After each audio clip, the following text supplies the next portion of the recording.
Usually happen to me when I'm awake, so I receive images and sensations. I was walking to this place every day and had my AirPods on listening to music. All of a sudden jumped into this life. I still knew I was Luisa, but a future life. I was picked up at the airport by a man in a black car. We got to his house and I went inside his house. Somehow there was this incredible connection, like pulling across worlds, pulling across timelines. I knew that he knew I was there, but he could sense it, but he didn't know. But I could walk through that, well, not walk, I could consciously move throughout the whole house and see everything that was happening.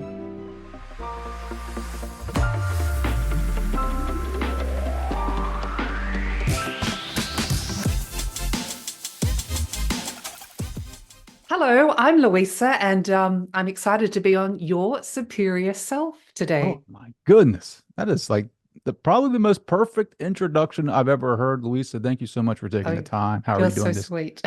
I'm good. I'm good. And I have no idea what we're going to talk about, but I'm really looking forward to where our conversation leads us today. Sure. I've been listening to a lot of your content. You have a YouTube channel called Passion Harvest. And I have to say, like, you have this voice, like this nurturing voice for me anyway. It's like that allows me to really dive deep into flow states and really um digest the material and content that you're providing for people. And I just have to say, like, I'm really excited for people to hear you, one, because the voice is fantastic, and two, but I feel like your story is a story that everyone can connect with because I feel like you're battling the same battles that everyone is kind of going out there and confronting in daily life. So I'm excited to see where this goes. But I think what I want to start with is just like I want to know more about you, right? Because you interview people on your interview or on your podcast, kind of like I do. It's very similar about spirituality, but existentially or spiritually, how did that start for you? Like, where did you get this passion to interview spiritual leaders and people that are kind of thinking outside the box? Oh my gosh, that's a lot of questions. And thank you for the voice. Quite a few people say that. But as I said, I don't know, a simple, maybe not normal kind of gal. um, how did Passion Harvest start? I'll try and condense it. I mean, it started 3 years ago, but 5 years ago, I was in what seemed like the perfect marriage, and I had two beautiful children, and I had a nice corporate career and a beautiful corner office, but I wasn't happy there. I mean, I knew many years prior that my marriage was going to end at some point. I just knew it was, but I didn't know how to get out, and I was filled with fear. And I'll tell you more about fear because I thought I was over the fear, but it keeps coming up in my life. And I was filled with fear. I didn't know what to do. I didn't want to be a single mother. I didn't want to be poor. There were so many fear-based thoughts that came into this. And I started realizing that if I got into this reality, if we do in essence create our reality, if I'd got into this, then perhaps I could get out of it. Perhaps I could change the path or the direction of my life to be more fulfilling, to be more enriching, to be happier and more filled with joy. And I started years ago listening to Abraham Hicks several years ago, and what she said is, if you're not happy where you are, or if you can't find gratitude and look at the best scenarios of where you are, then you're going to take that problem with you. It's going to follow you, as we often find in our life, maybe same sort of theme, different story, whether it's lovers, careers, so many elements to that. So what I did is I tried to get really happy. I tried to look at all the positive things, and I started to meditate. And I'd go out at lunchtime from my corporate office and sit at the park across the road and kick off my high heels. And at that stage, I was still really afraid. I was worried that if any colleagues saw me, they would think I was an absolute weirdo meditating in the park. And I closed my eyes but looked up at the sun. So just in case anyone wouldn't be thinking I was meditating, I could just say, oh no, the sun was in my eyes. And this went on for several months. And I realized that the happiest time of my day was sitting on that at that park. I just loved it, even though I did drag my weary body up out of bed. And one day I looked, I still remember it, I call it the gum leaf signs and symbols and synchronicities. I found this gum leaf, and it was just a simple gum leaf fallen from the tree, but I took it back to my office just to remind me of things that filled me with joy, and I hid it behind my monitor so no one would see it. And the universe has a funny way of pushing us, kicking and screaming if we don't always move with flow, and I was eventually retrenched from that role. I was terrified. I thought, what am I going to do? My life really is changing. This is what I wanted, but not really. And I packed up my office, and there was all I really had was a USB file. And I saw behind the monitor the gum leaf. I hadn't looked at it for a while, and it was dead and shriveled up. And I realized if I'd stayed in that flow of life, if I'd stayed in that career, I would end up like that gum leaf. Mm. It really meant a lot to me. And I feel like I'm shaking now. I remember walking out of the beautiful office and the electronic doors, and I didn't know what I was going to do, but I had made a promise to myself that day that I would only do what I was passionate about it within reason. And I knew the universe would be supporting me. I would follow my passions and follow my joy, and in some way try and help others as well in the process. And I just wanted to grow spiritually. I think I was when I was younger, when I had an extremely out-of-body experience when I was very sick, but I blocked it off, as we so often do in the younger years. And I really wanted to read all the books and things. And I thought to myself, well, I don't have time to read all the books. What I'll do is I'll interview incredible people across the world, and I don't have to read the book, and then I get to share it with other people. So it kind of started from there. It's just so fascinating how you go from hiding your spirituality to now you're speaking about it on YouTube and podcasting and to the public, right? How did your relationships change when you started experiencing deeper conversations with spiritual teachers, when you started presenting those on a platform? How did your relationships change with your friends and your family? I still remember when it was first audio. I remember I'd done an episode and I taught myself Audacity, which I don't use anymore, but at the time, and I thought, I can't press the upload button. Everyone's going to think I'm weird and crazy. And I think I went away and had a cup of tea and came back and held my breath and pressed upload. I was so worried what people thought. Now looking back, it seems funny. I didn't really lose friends. My family thought I was particularly weird and into all sort of that nonsense sort of stuff. What I found more is that I distanced myself from certain relationships, or perhaps the energetic frequency changed. There was, I was never really criticized. I just, you know, I aligned with different people and places and things. Hmm. Let's talk about So, that out of body experience because my mind keeps going back to that. I'm very fascinated by those because I feel like they can be like existential shocks in our lives that kind of, I wouldn't say awaken, but kind of nudge us towards a larger curiosity of what this reality is possibly, right? What did you have like a traditional out of body experience? What did that look like? no, and I just want to say it's so interesting. Children are much more open. Their frontal lobe cortex are much more open, and then it gets repressed. I think I was 11 at the time, and I contracted German measles and measles at the same time. I was never immunized, and my father was very anti-doctors, and I just remember being so sick for days and days in bed. And I remember my father not taking me to the doctor, which was fine, but carrying me into ice baths. And I slept in bed next to him because he was so worried about leaving me alone.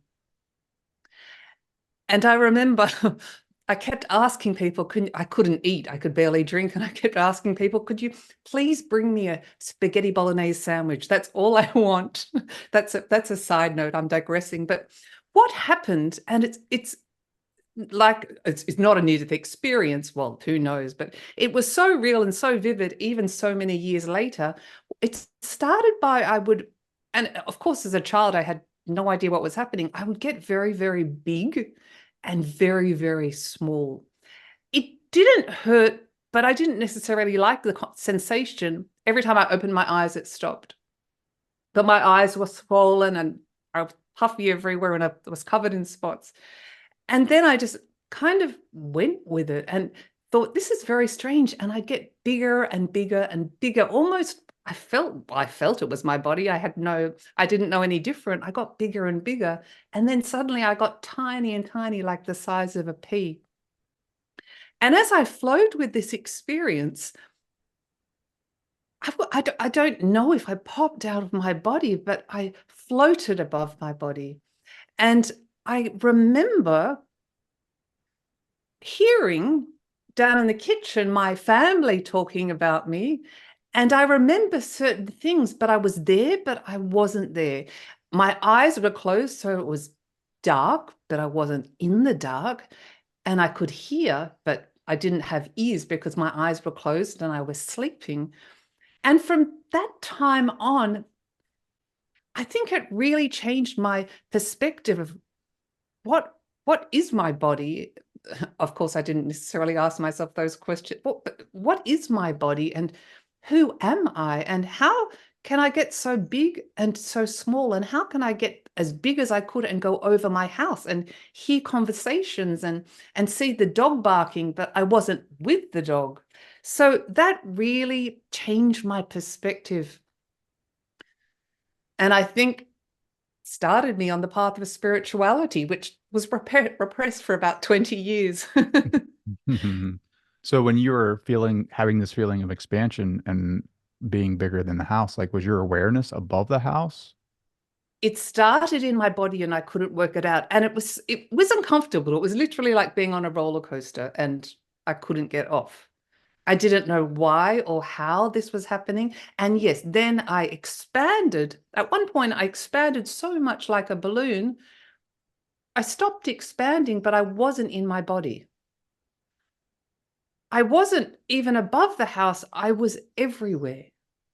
Wow. It wasn't like I had to go to the kitchen, which was quite a way to hear or see. I was part of everything, which might be hard to explain. Like I could imagine going out into the garden. I didn't actually have to travel. I was part of everything. That's so fascinating. Like everything you expanded, and to me, I'm hearing everything was inside of you. So like you were a part of I don't know. Like I think of a Yes, hologram almost, right? Like as you yes, expand or a hologram, everything's inside of that. I've had conversations with people that have had out of body experiences where they had three different aspects of themselves, like looking at the body, like they were aware that they were the body, and then they had a part of their awareness up in the corner, and they could look down at the body, and then they had another awareness somewhere else in in the room that was looking at all three. And I was like, well, if this really is a hologram, like if this reality is a hologram, like that would make sense that everything's it inside of is. that. So as you expand, you could have this knowing of what's going on because everything is actually inside of you. And then again, we go back to that saying that always confuses me. It's like, go within. Everything you need is within you, It's inside of hard. you. Yeah, I like people to give me advice. Well, no, I'm joking, exactly. but just tell me what to do. Just I'm a logical guy. Just tell me the practical Um, things that I can do.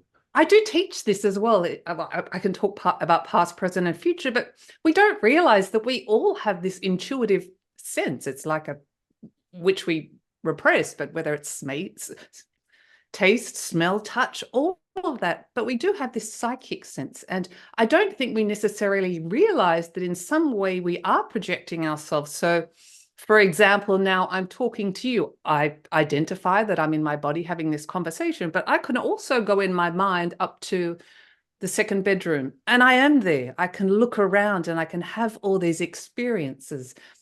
So that's a very simple way to describe it. Or if someone's at work and then they're thinking about home, they can actually, while they're in the office, go to their house, have a look around and be aware of the sensory perceptions and what they smell and taste and touch, but it's a feeling experience. So we are, in fact, doing this all the time. Often the physical body takes a long while to catch up to the energetic body. If we're rushing up to the shops, for example, we're already in the supermarket. We know which aisles, perhaps where the groceries are. We just haven't caught up to the energetic vibration of it. Sure. I feel like we have to work that muscle though, right? Like some people can't visualize. I know that if I can visualize like every day, it builds that muscle to where now I can sense something in that imagination that is more vivid, or I can now smell something, or I can taste something, or I can feel something. But at first, when I first started doing visualization, it was more or less like very foggy and dense and very grayish. But now I can start seeing more outline figures, more clarity, more vividness that are in these experiences. I haven't been able to like specifically see colors, but I feel like there is a muscle that we can work, like that intuitive or psychic muscle, that allows us to create these experiences outside of the brain. And I think that's how we manifest, really, right? Like when you can when you work that muscle to a certain point and you can actually feel like you're there and experience it fully. I feel like that is like the observer creating that moment, and then the feeling part of that is what actually attracts it to your reality in the present moment, if that makes sense. Absolutely. I mean, I always think love and intention are the two greatest powers that we have. And back to building your intuitive psychic capabilities. Absolutely. We're born with this. We're a divine spark of light, and we so often forget where we've come from and where we will no doubt return. It happens to all of us. And also, I think for me, is all believing yourself. Stop thinking you're weird or strange, and the thoughts that come to you, the visualizations, however you receive them, or the telepathic messages, don't dismiss them. I always say that the body is our body is a so if you think of a lamp, for example, and then there's the energy. Our body is like the cord connecting to that. So it comes through the body. And if we're aware of the different sensations in our body, or even simple things like ambience in a room, when you walk in a room, how does it feel? Are you afraid? Do you feel uncomfortable? And why? So Hmm. our body is one of our greatest teachers. Absolutely. Um, and to your point about belief systems, like if we believe we create our reality, how do we strengthen that belief to cultivate a more um, vivid reality, or a different reality to what we want or desire, right? I feel like belief systems hinder us in creating and manifesting and having those out of body experiences. But how do you cultivate a belief that is different than what you've already had that helps you have more of an experience that you desire? Yes, I don't always do that myself. um, Well, first of all, there's two parts to this. We have our soul path as well. So sometimes what we desire and want is not necessarily going to manifest how we wish it to, first of all.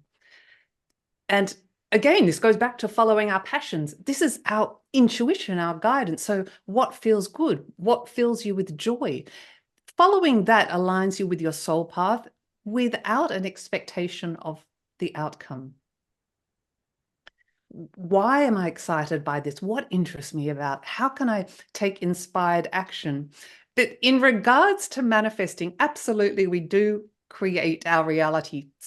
Sometimes, more me recently, but our minds get in the way and we think about things, or whether it's from others or events that have occurred, but really it's all us. Every relationship, every event, every situation is a mirror of what we need to work in ourselves. I was thinking about something the other night and I just said to myself, Luisa, shut up. Because it does create a negativity. But if you want to manifest, the heart structure is so powerful. Our quantum field is created by feelings, emotions, thoughts, and vibrations. So if you can, and I don't always do this myself, but if you can hold a feeling of what you want and become so emotionally charged with it and feel it through the heart structure, which is where everything comes from, and hold it for 1 minute and then let it go, I would say watch it unfold. Don't get too caught up in the details. And when you feel inspired, take inspired action. Mm, Remember, physicality takes a while to catch up to energetic quantum vibration. But it's like saying, well, if you know it's going to happen, you believe it, and you stay in a positive, happy vibration, it really, really changes everything. sure. So was Abraham Hicks like your go-to spiritual teacher? I don't really listen to her much anymore. She was in the beginning. I think she's absolutely amazing for a foundational, I mean, in any level, but foundationally, yes, she's fantastic. But Ha- I, Has but there I, been a teacher that has guided you along the way that has been like that pillar of support or guidance for you? I think I go through stages. I don't really, I mean, I do when I'm driving. I drive a lot. I live in Europe and I travel around quite a bit. And so when I'm driving, I listen to podcasts, perhaps like yours or different teachers. I think because I've got so much, it's learning is never ended, but I think because I've done so much research and have read many books and interviewed hundreds and hundreds of people, I don't so much anymore look outside of myself for the answers. I love that. Like I really have to like we have to hit on that, right? Because so many of us put things external of ourselves, right? We rely too heavily on external things to make us happy. However, I feel like spirituality isn't a teacher teaching me. It is more or less like the spirit or soul remembering.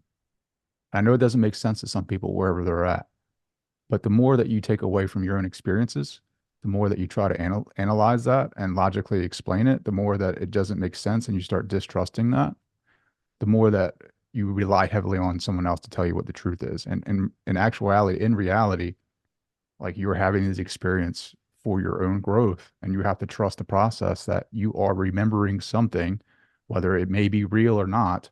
It is there for it's a teaching for you. And I would really love to segue into this more of your experiences with this, right? Because you've had past life memories, you've had future life memories that some would scoff at and say that's not real, but that yet they were huge teachings for you. And this is a great example of going in and then having your own experience. And I would just really love for you to hit on that, right? Like you had a trip Sure. to Morocco where you had a past life remembrance, and can you hit Yes, on that that a was little bit? interesting. I don't even search for or ask for these things, but I just wanted to say all the teachings and perhaps the suffering we're going through at certain points in our life. There's no doubt we'll experience conflict and contrast.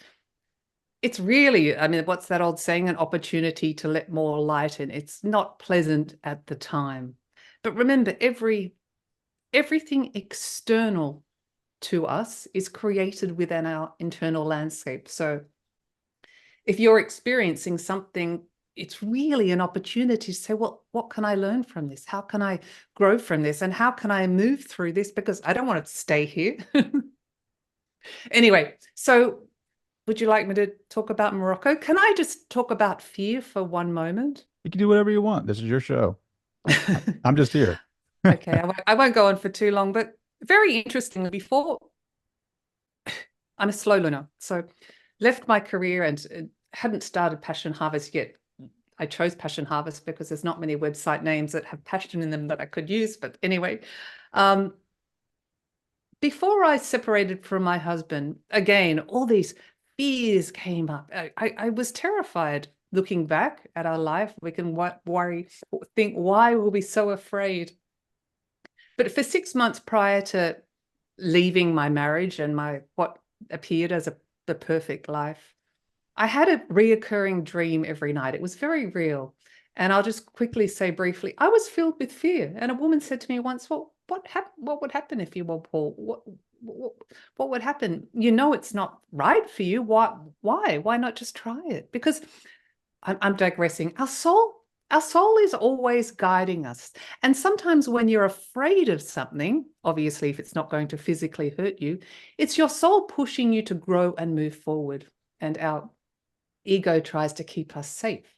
So anyway, I had this dream every night. The first, I'll just talk about it briefly, but the first night it was so real. I saw this woman on the top of a hill in the middle of the most incredible nature. She was naked. I only saw the back of her, and she was in a cage. And she was screaming, saying, "Someone help me, get me out of here." And I tried to, in the dream, I tried to call out to her, say, "How can I help you?" It was horrible. And I'd go back every night. I didn't particularly enjoy it, but I felt it was some sort of message for me. And some days she never heard me. Some days I saw her eating insects because she was starving. And one day I saw her scratching her face with her nails and it was bleeding, and she drank the blood because she was so thirsty. And I cried a few times, but she never turned around because she could never hear me. But the funny contrast was she was naked and dirty, and I don't know how many years she'd been there, but surrounded on the top of this hill by the most virgin forest. And this continued for 6 months. And another day I saw her banging on the bars so hard, her knuckles started bleeding, and the cage was not big enough for her to stand upright. But what she would do, because the cage was small, is put her legs through the bars, and then she was able to lie down flat. On the last night it happened, I went back and I was calling out to her. She was very silent. And she turned around, she heard me. And I saw around her neck was a big chunky chain. And on the chain was the key to the cage. Hmm. And as she looked up, she looked up and she heard me. She was looking around, and I saw her face, and it was me. Wow. And we had this conversation and said, "I have to help you get out of the cage." And she said, I'm too afraid. I don't even know if I can walk. I can't do it. And where will I go?" And I said, "Trust me." And I helped her out of the cage, and we jumped off the cliff. Wow. So that was a representation of what you were going through in that time. Yes, I guess I couldn't get more than that. But since after that, I wasn't afraid, because I didn't want to be like that, metaphorically, but it was so real and so vivid night after night. And I didn't want to have those dreams anymore. Do you think fear is an illusion? Yes. And how, Fear go ahead. Fear stands for FEAR, false evidence appearing real. It's so real. All it does is hold us back. Of course, there's certain fears where you might not want to walk down a dark alley, but you see, again, this goes to manifestation. The more we focus on what we don't want, the fear, the what ifs, what if I can't, what if I fail? I guess I'd say, well, what if you don't live? Hmm. So during that time in your life, when you had these dreams and you jumped off that cliff, is that when you left the marriage? And is that when Yes. you went and explored other options? I mean, how did it unfold for you? Did you ever end up, I mean, obviously I can see you live in a house now, but like, did you ever, you didn't live on a street, right? Like, I mean, things unfolded the way they No, should have, none of right? it was real. It was just this stupid mind created ego that had been cultivated and cultivated. And again, everything happens from within. I had built it into a reality. Mhm. Why? And I thought to myself, why? I mean, often many people do this. Why would I think the future is always going to be worse than the present? It's that brain of ours, right? That keeps us small, Yes. that controls us, that says you cannot evolve. Who are you? This is I have the same fears. I mean, the fear ultimately, I think it's rooted in fear of death, right? Fear I'm that, not afraid of dying. I don't want to die a horrible death, but I well, I really, think, well, is it death? For me, for a long time, it was like, if I do these things, then I will lose and fear and loss of love too, right? Like, there's this fear of, will I lose everything that I have? Will I lose the people in my life that I love? And if that happens, where will I go? Ultimately, yes, living on the street may be an option, but what happens after that, right? And will I be able to pursue life again? Will I find that strength? That's, I mean, maybe fear of death isn't it? Maybe it's the fear of disappointing others, right? Social norms, social rules, that expectation of what you have to be a certain way in society to be You, successful. you want to be validated. Yeah, 100%. Yeah. It's not really we all have different fears. Being the good boy, right? The one that is always doing the right thing. And then Yeah. when you buck up against that, then what happens is people start looking at you differently. People start questioning you. People start wondering what happened to you.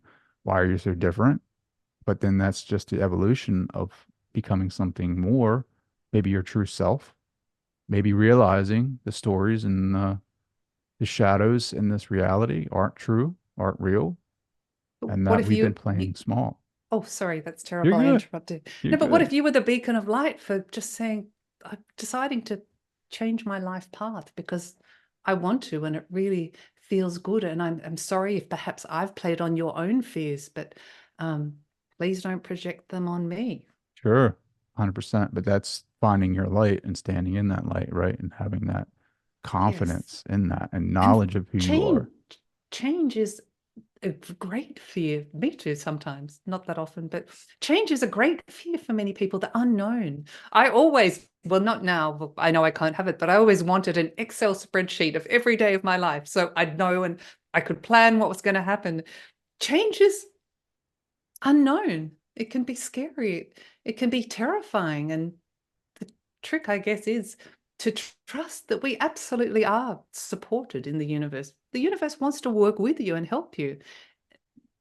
I'm digressing so much, but we can You're talk doing a about great manifesting job, later. by the way. You're doing a great Oh, job I'm all over the place. I much prefer interviewing, but because yeah, you have control, right? no, because I don't have to say anything. I have all these wonderful people that just talk. Well, is there a fear associated with that too, right? Like of No, I'm lazy. you just don't want to talk? No, I love talking to you, but again, just I don't know why it's coming up, but it's somewhere there in consciousness. In regards to manifesting, it's you need to be kind of clear what you're asking for. It's like ordering, I want to go into the nursery and I want to order a tree. Well, what sort of tree? And does it go in the sun or the shade? And what's your soil type? You need to be more specific with the universe. And not only that, it helps you clarify exactly what you want and what you don't want. Sure. Yeah, that whole process, right? I think there's so many different teachings on that.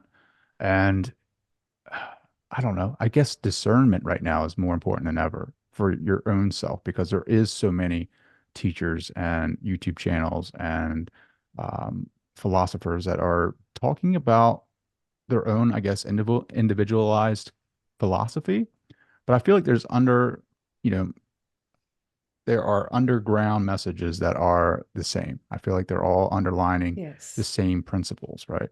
And people are like, when the secret first came out, people are like, just my thoughts, right? I can just manifest this by my thoughts. And then over the years, it seemed like, no, you have to do a little bit more now. It's like you have to feel it now. And now it's inspired action, right? I feel, has there been an example in your life where you intentionally manifested something and it came to fruition in this reality? So many. Um, Gosh, I guess a house, my marriage that I desperately wanted at the time. Um, Me moving all the way from Australia several years ago because I wanted to live in the south of France, in the French countryside, and the perfect house came up and the money came at the right time. Hmm.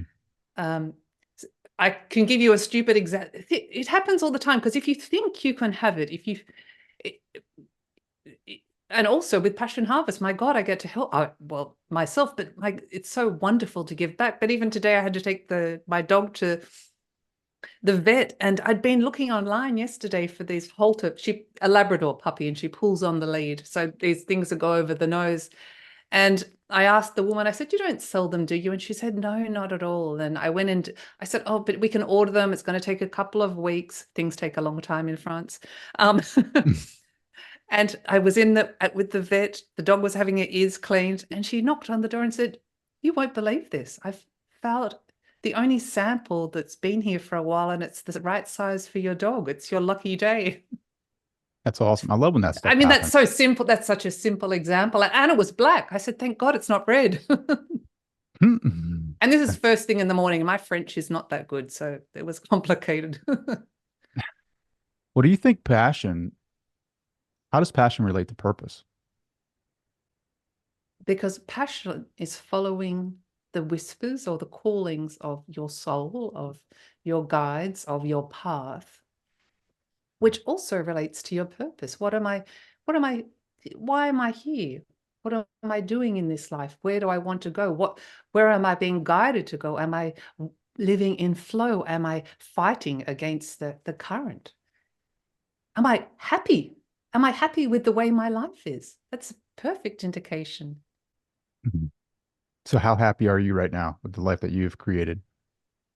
Well, I'm happy. I've got lots of big changes happening. Um, I have absolutely no regrets. Gosh, no one's happy 100% of all of the time. I don't know if I can say shit happens. I don't know if I can say that. Um, Well, what are but you I working on to really, create, to manifest right now? Like what is your purpose right now? It seems like you have unlocked that cage that you were in, right? And now you've Mhm. cultivated and manifested this purpose for yourself. And What's my what's the next next step purpose? for That's you? an excellent question. Well, I probably moving geographical locations. I don't worry about things like that. That change doesn't really bother me. But I mean, January and February, I suffered a lot. I was pretty broken, and it's self-created, of course, because I followed the ego. But what I realized, it was all these mirrors that were showing up for me of abandonment from my childhood. I didn't really haven't done so much inner child work. I do it for people. I take them back in time because I don't believe there's a past, present, and future. But I realized all these triggers were showing up for me, and I was triggered by the most ridiculous things. I thought, God, I've done all this work on myself, and I'm still suffering. And these triggers are just a wonderful highlight for us. It can be the silliest thing of perhaps I was ignored as a child, perhaps I wasn't validated, and how can I not continue to live these cyclic patterns?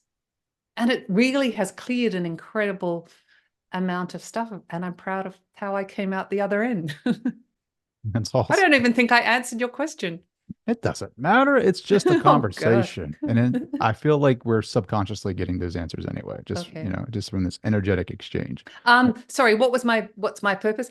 Um, to really I to to be happy, to be kind, to be loving, to share and spend moments and memories with around me with my friends and those that I love, to offer service to humanity, to continually dive deep into my soul, not always, and to understand who am I really? It's an ever evolving process. Who is Louisa? Well, not really. Without Passion Harvest, without family, without friends, who am I?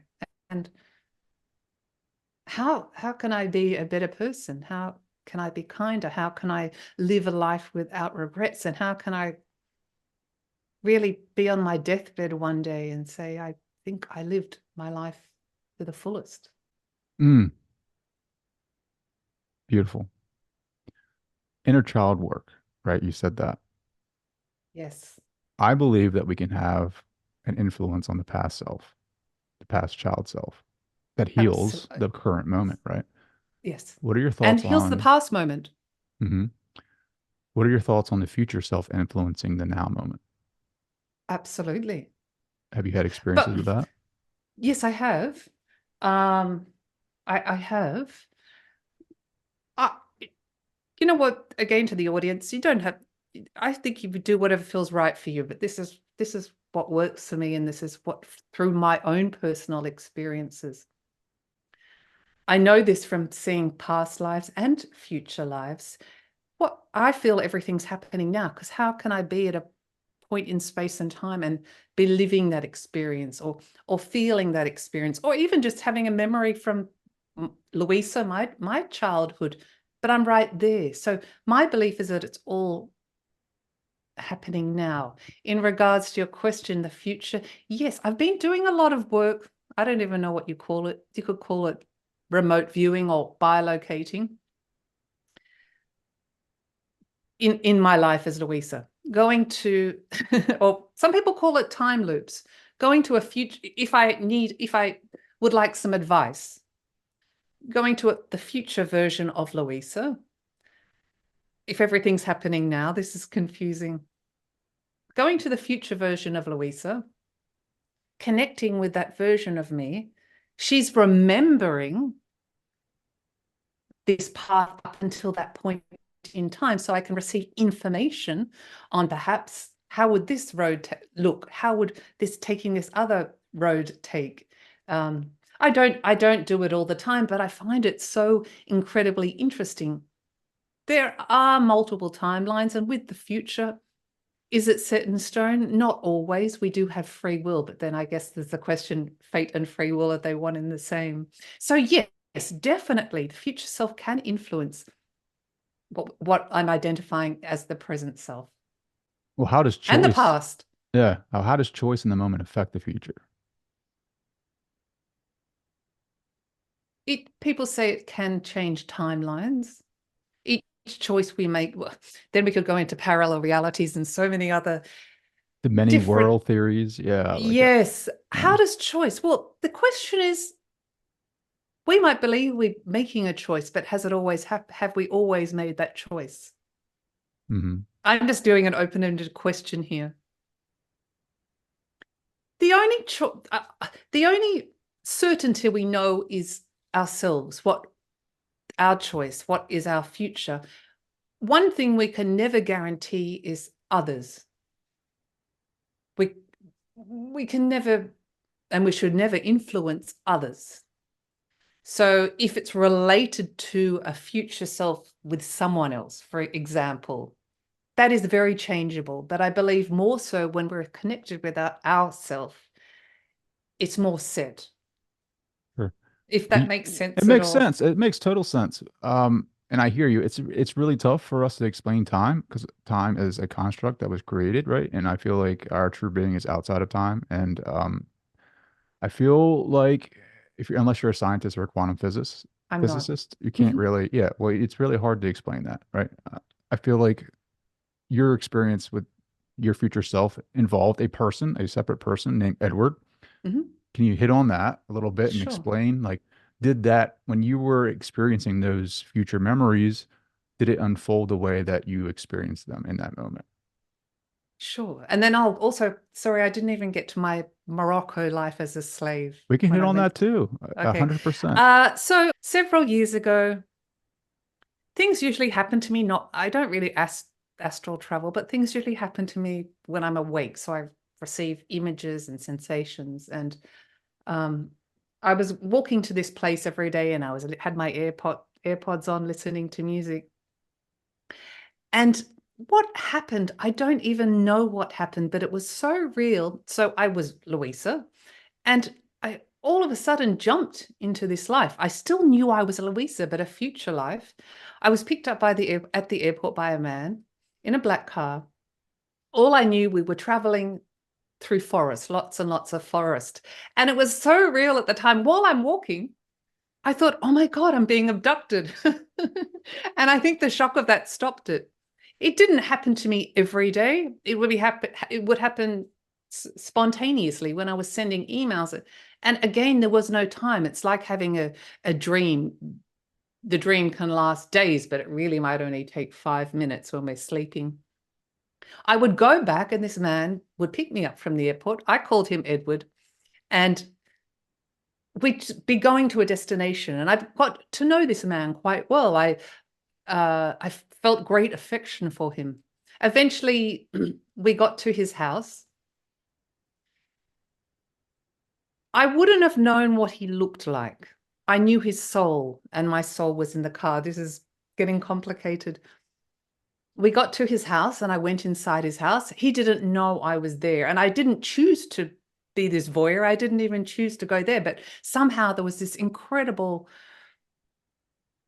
connection, like pulling across worlds, pulling across timelines. And this went on for many more months. I was in a cupboard. He had a big house.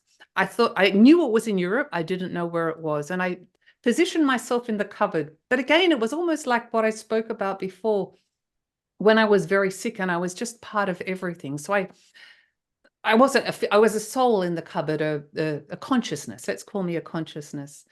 And he he I knew that he knew I was there, but he could sense it, but he didn't know. But I could walk through that, well, not walk, I could consciously move throughout the whole house and see everything that was happening. And then I remember one day I was transported back there spontaneously. It was just the weirdest experience. It'd be like I'm here with you now, but then suddenly I'm consciously aware that I'm driving in a car or at the supermarket. So I would, while he was sleeping at night, I'd kiss him on the cheek and I'd say, Edward, come and find me. He never knew I was there. And then one day I was in the cupboard and I saw him looking through the cupboard saying, where are you? Where are you? And he opened the cupboard. And if we had eyes, our eyes would have met. And he saw me. And I knew then that we would meet in this lifetime. So several months later, I just had no doubt. People thought I told a few people, they thought I was crazy. I wasn't even looking for this again. I received an email. I probably, like you, get lots of emails, and some guy wrote to say, you know, I want to talk about my near-death experience, and can we meet on Zoom? And I thought, I'll think about it. And that night, I couldn't sleep all night. And I thought, oh my God, what if he's like a bad person? And what if I won't enjoy this conversation? And I don't want to do this. And then I woke up the next morning and I just asked myself, I said, is this Edward? And I received the message, yes. And I think I swore at the time. I said, no, it can't be. And I said, I'm going to ask you one more time. Is this Edward? And it came back as yes. There was absolutely no mistake. I probably didn't even want to hear the yes. So we'd arranged to meet on Zoom and fear came up again. I thought to myself, you know, he can tell me, but should I tell him he's Edward? But he's going to think I'm weird and crazy and I'm too afraid, because he'll probably just press end on Zoom and never talk to me again. And I remember being at the beach that afternoon and I thought, well, you know, I call myself the passion ambassador and I'm terrified to do this, but am I going to choose fear or love? And so we had the conversation. I thought, you know what, let's just go for it. I said, look, this is really, really weird, but I have to tell you something. I've known you for over a year in consciousness and I've been to your house. I know it's somewhere in Europe. And then after that, it was during COVID. I couldn't travel. All the planes were shut down and we spoke a lot. And we're now best friends. And he lives in France. His middle name's Edward. He drives a black car and his house was exactly as I imagined, which is the weirdest thing. So things always happen for a reason. That is so amazing. Like, so when he reached out to you, who did you ask? Were you just in meditation asking the universe these questions, or your guides? I was asking, I don't always do it, but you have to understand, I'd had these bilocations while I'm awake for the last year of this person I called Edward. I had to know. So But who said I yes? Who said yes? Like, who uh, said I yes? I would say it was my higher self. Yeah. And so do you usually hear like audible answers when you ask questions? Yes, or I feel sensations in my body. I always only work with divine light beings. So I'm very cautious of that. So I wanted to check that and I asked again. It's almost like I didn't want to hear it. It's like thinking about this whole situation for a year and this other person not knowing, but I did say, come and find me. Yes, so that's how it came. I don't think I even heard, it was a knowing. Hmm. It's, Do you think that was a it, timeline, or do you think it was this timeline? well, it is this. I am on this timeline. I Well, live in France I mean, like I got the and Edward lives assumption, 10 minutes away from me. I got the assumption that it was more of a romantic relationship, right? I did as well. So yes, you're right. I did as well. Um, could those lines have changed? Perhaps. But sometimes I think, and I'm not just saying, look, would I have liked it to be romantic? Perhaps. Sometimes a true divine friendship doesn't have to be sexual Mm. because romance romance can end. True long friendships, lasting deep soul connection, it doesn't end.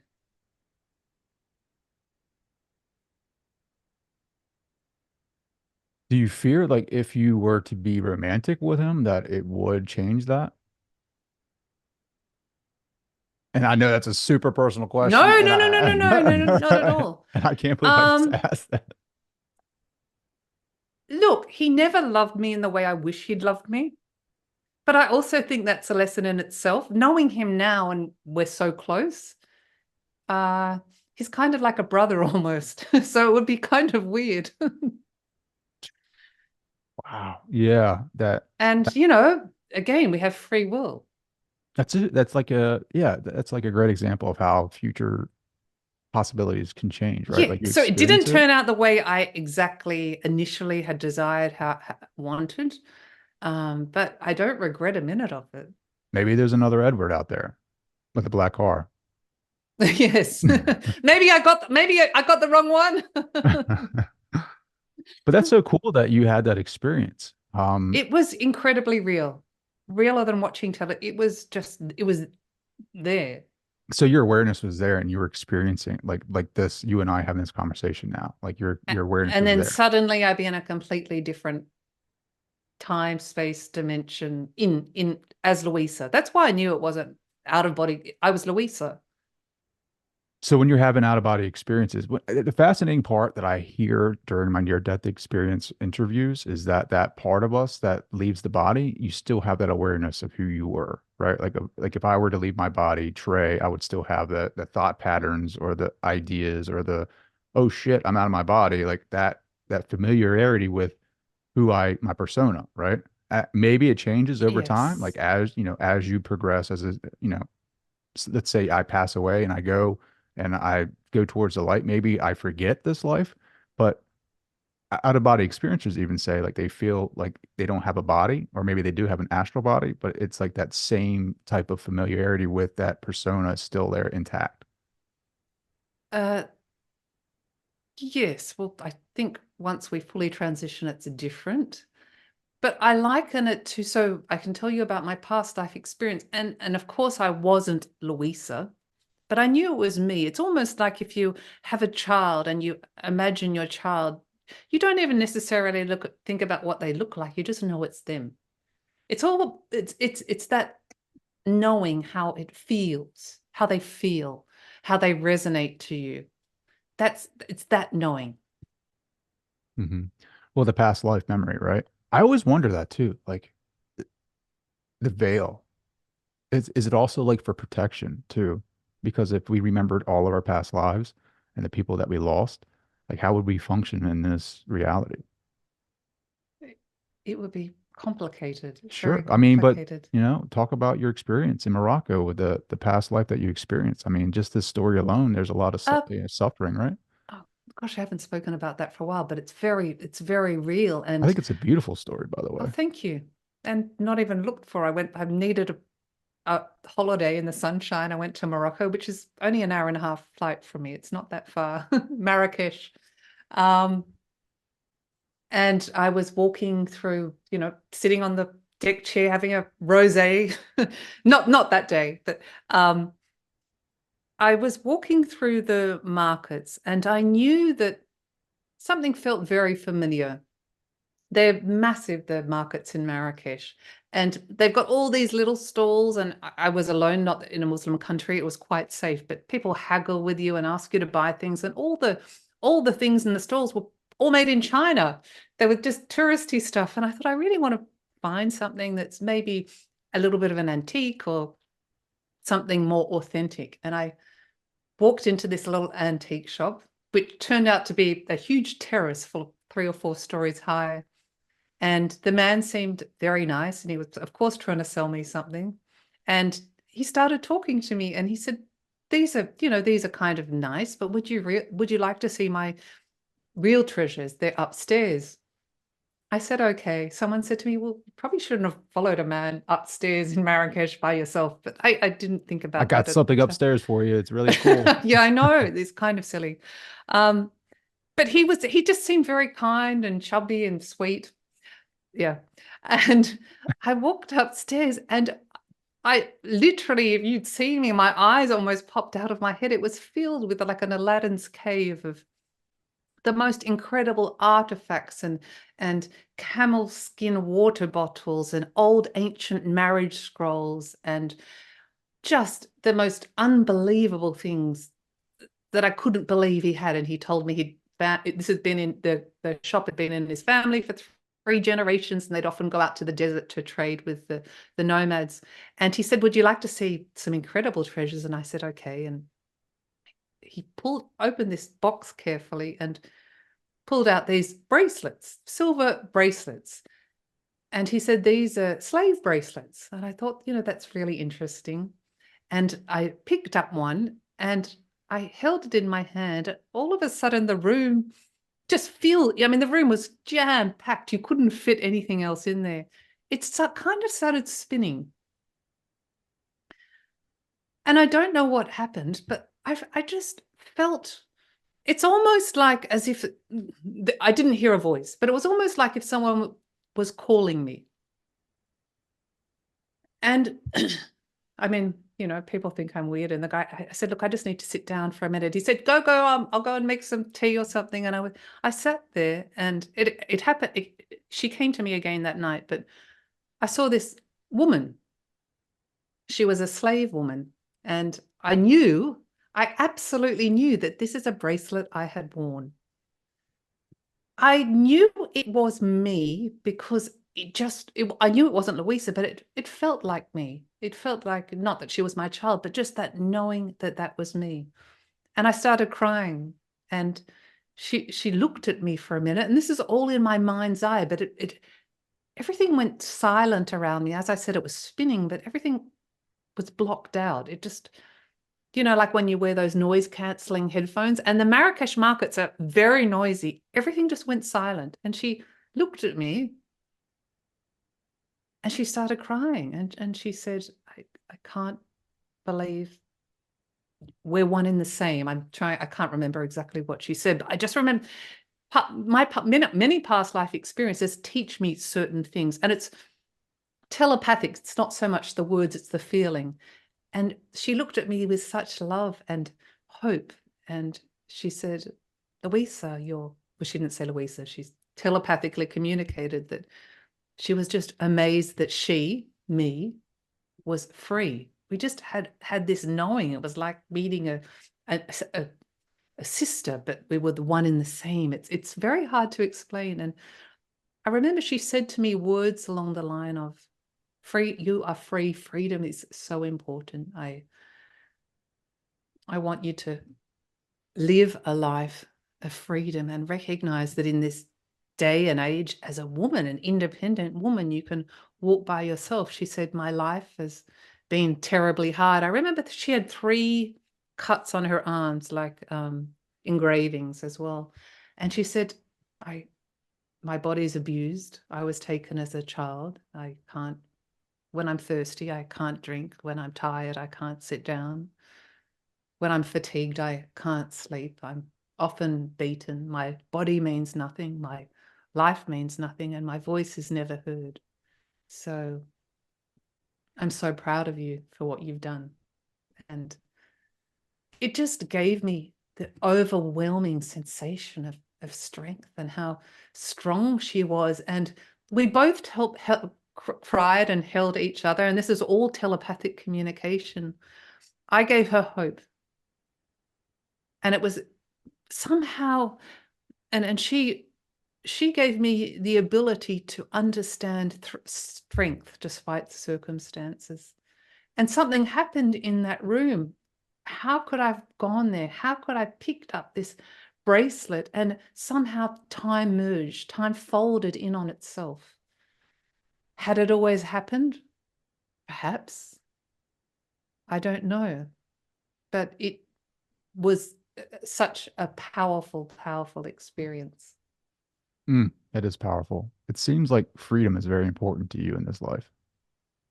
Perhaps that's a theme that I'm healing wounds from previous incarnations or incarnations that are actually happening now. Because if she was dead, how could we connect so deeply? How could I know? I could describe her in every detail.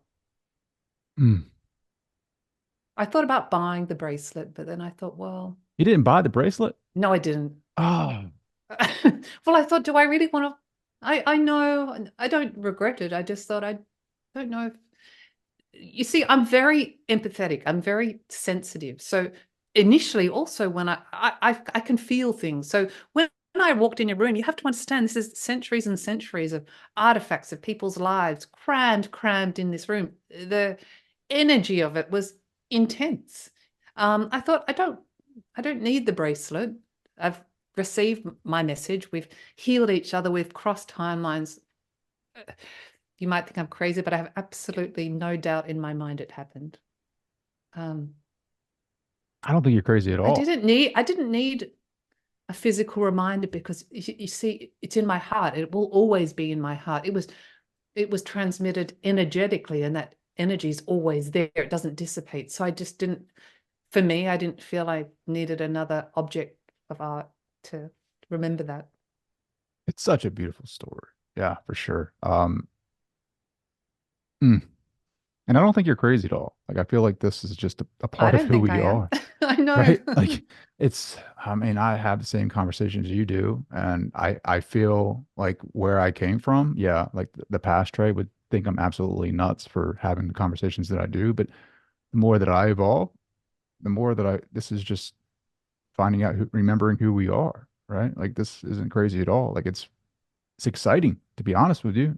Like, because I feel like crazy is the society that we live in now, like where we try to force people to live in certain ways, and we're always being manipulated by something or someone, big corporation, big institutes, big pharma, whatever, to live in certain patterns. And um, that's crazy to me. But like experiencing past selves to learn lessons in this lifetime that we can bring in and integrate and become not fully evolved, but like evolve to a point where we're healing trauma, to me, that is so powerful and it's so needed. So many people need to learn how to do these types of things on their own and not doubt with the information that they're getting and thinking that they're crazy, because I feel like there's so much beauty in that. And there is freedom, right? There is freedom in that. There's freedom in knowing that you're not just limited to this body, that you're not limited at all. You're only limited by the ideas and beliefs of that. And that's freedom. And I've had experiences of past life memories, like waking up and seeing horrific things and doubting that.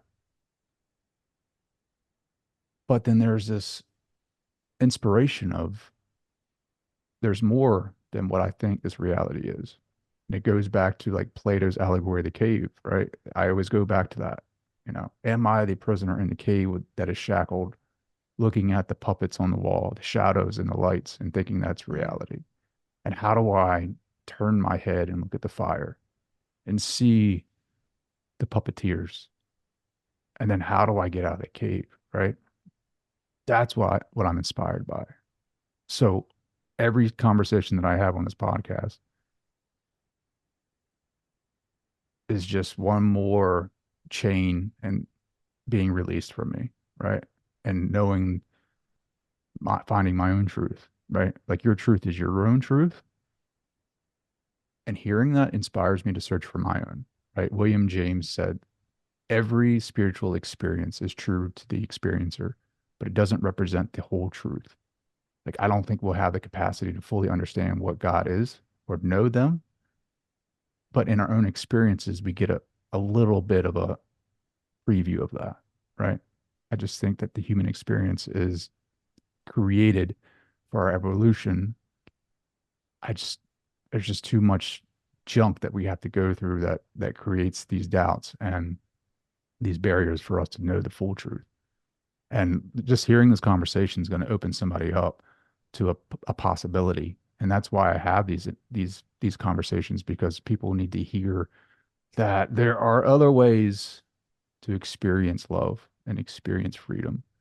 And like stories like this are just so fascinating to me, because it's just like a little preview of like what we can possibly do. Like what is the possibilities of human consciousness, if any of that makes sense. I totally went It down a does. rant. That was beautiful. And also back to William James, it's also about my reality, my consciousness, our consciousness creates our reality. We all have, while we are individual units of consciousness, we are all collective as well. But my reality, my perspective is different from everyone else's. That's the beauty part. That's a beautiful part of Yes. this experience, is that you have this subjective experience that is totally painted in a different way that mine is, and that's the experience. That's what the value is. That's the gift of a human life, is that I can say something right now that everyone agrees is a sentence, but everyone's going to interpret that sentence differently. And that's what I think that's so fascinating. You've had a lot of experience with interviews and near-death experiencers. I wonder if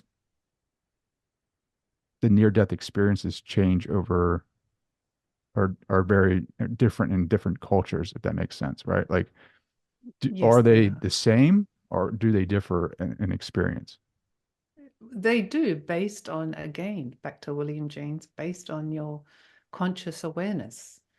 If you believe in Jesus, or whether you believe in Buddha, you are more like, I still do believe they're meeting God, source, you can call it what you want, but it's how they can identify it. And it's very hard, like with this experience, to put in words.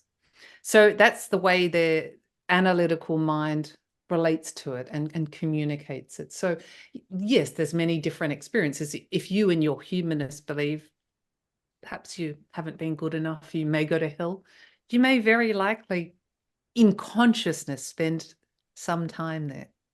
So they are very, very different, but they have many similarities. Leaving the body, being a separation from the body, generally traveling through some sort of tunnel quite fast, feeling no pain, no physical pain, feeling a sense of peace, and going to a realm that is relaxing and beautiful and calm in some way, whatever it is for them. I mean, a motocross racer might go to an awesome, might see different things, but a sense of calm, being guided by beings or beings of light, seeing people that are familiar, not necessarily knowing them. Sometimes it's family, but having that sense of knowing that they're familiar, and meeting, again, source, God, a point of light that Hmm. offers them insight, and always, generally, not depending how far they've gone in their near-death experience, having a life review. Hmm. I'm really curious to this answer because you've interviewed a lot of people that I have. Do you think that this is a trap for souls? Good question. I don't know. Hmm. As you, I don't know. I believe we are all connected in consciousness. I've seen it. I see it like a spider web with lights, how we're all connected. I know that we are God, we are love in essence, and I know light always, always overcomes the darkness. To say there's not darkness in this world, I don't think that's possible. Sure. I don't dwell there. Are we being controlled, manipulated, perhaps in some way? I don't know. But maybe that's the challenge, right? Like becoming God in flesh is not an easy task, right? I feel like there's a quote from Dr. Peck's book, I think, the Road Less Traveled, where he's a psychiatrist, but he I love talks that about poem. Sorry. yeah, talks about spirituality. Yeah. And he says essentially like the path of spirituality isn't made for everyone. Like people will travel, and I'm paraphrasing here, people will travel a short distance or even a long distance along that path, but they're just content with being ordinary. They do not strive to become God. And I feel like a lot of people, hmm, the path in on spirituality,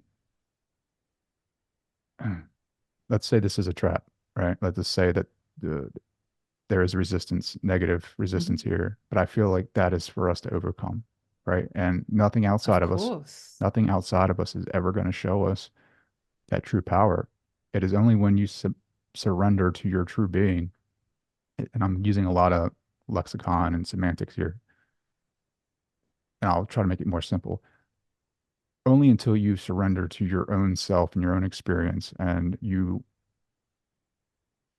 have faith in the messages that you're receiving, and when you ask for signs, and instead of just scoffing at the signs and saying that they're just something made up in your mind, that the brain is creating this pattern, like understand it's for you to see, it's for you to understand, and there is something pushing you, that pull from your heart.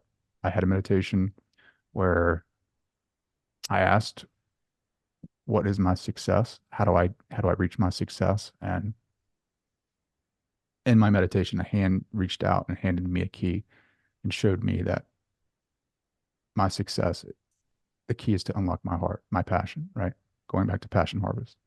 Basically what you're talking about, basically your ethos. Mm. But if I said that to someone else and told them, they could probably have a different interpretation, right? Like have faith that you understand the messages that you're receiving, that you can decipher them for yourself and you can relate it to your life and you can relate it to your traumas and you can heal yourself. Don't give someone else your own power. Take your power back. And I think that's where we're at right now. In this time, in this moment, it's about empowering yourself and going within and finding your own answers and not relying on a guru, relying on someone else, an institute, religion, whatever that looks like. You become your own guru. You become your own spiritual teacher. Yes, there is a foundation, I feel like, that shows you different modalities that you can practice for yourself, but a teacher's only going to get you to a certain point. And going back to Plato, there's no one that can teach you about spirituality. There's not a teacher better than yourself. It is not the spirit, the soul being taught something new. It is the spirit, the soul remembering who it is and to step more into your power. And I hope that makes sense. I hope that you resonate with that because I've gone down a lot of rants today and I'm No, that just was free flowing. beautiful. That was beautiful. Sometimes I think it's nice to have some sort of support doing your quoting. What did Socrates say? The unexamined life is not worth living. Everyone's on their different path. I personally, I'm a curious person. I always probably ask too many questions and ask why. I would just encourage people, do what feels right for you, but maybe ask yourself some questions you don't know the answers to. 100%. And but there's this I was listening to this lady speak the other day and I can't remember her name, but she said something so powerful. She was like, "My number one spiritual rule is to reserve the right to change my beliefs." Right? Yes, I love that. Like I could be fully in on Buddhism or Christianity or whatever, right? But as I change, my beliefs change, and I don't feel guilty about that. I go wherever my curiosity leads me. I go wherever I'm passionate about. And it might change, but I don't shame myself about that or I worry about what other people are going to talk about me. I reserved a right to change with my beliefs. I think that's so fascinating. Yes, change is life. The commonality of life is that everything grows. So Mm. I've grown 10 inches since we talked about this spiritually. Oh, Luisa, thank thank you. you so much for taking the time. How can people find you in the podcast? Passion Harvest, how you sounded, PASSIONHARVEST. I have a website and a YouTube channel with lots of incredible information on there and interviews. And yes, social media, you can look me up and I'd love to welcome you to my sites. But thank you so much for listening and having me on your show today. I really, really appreciate it.